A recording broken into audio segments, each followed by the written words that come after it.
Hi అండి అందరికీ. ఈరోజు ఒక హెల్తీ రెసిపీ అయితే చూపిస్తున్నానండి. ఇది చాలా టేస్టీగా అండ్ మనకి పొట్టకి కూడా చాలా ఫిల్లింగ్‌గా ఉంటుంది. ఇదేంటంటే మనకి మొలకొచ్చిన విత్తనాలు అంటారు కదా! అదే స్ప్రౌట్స్ దానికన్నా కూడా ఇదైతే మనకి చాలా బాగా యూజ్ అవుతుందండి. దానికోసం నల్ల శనగలు, తెల్లయి కాబూలి శనగలు ఉంటాయి కదా! అవి, బొబ్బర్లు, రాజ్మా, కొంచెం పెసలు తీసుకొని ఇవన్నీ కూడా ఓవర్ నైట్ అయితే నానబెట్టేసా. మా పిల్లలైతే లైక్ చేయమని వీడియోకి చూపిస్తున్నారు. ఇవి తినడం వల్ల ఏంటంటే మనకి గ్యాస్ ప్రాబ్లం కూడా ఉండదండి. మనకి స్ప్రౌట్స్ అయితే అవి గ్యాస్ ప్రాబ్లం ఉంటుంది.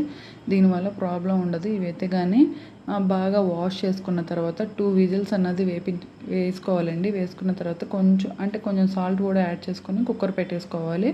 దీంట్లో ఉల్లిపాయలు, నేను కొత్తిమీర, నిమ్మకాయ, ఉప్పు, కారం అయితే వేసుకున్నాను. మీకు కావాలనుకుంటే టమాటా కీరా కూడా వేసుకోవచ్చండి. టేస్ట్ అయితే బాగుంటుంది. ఇది మొత్తం కలుపుకొని తినేయడమే, చాలా టేస్టీగా ఉంటుంది. ఒకసారి ట్రై చేయండి.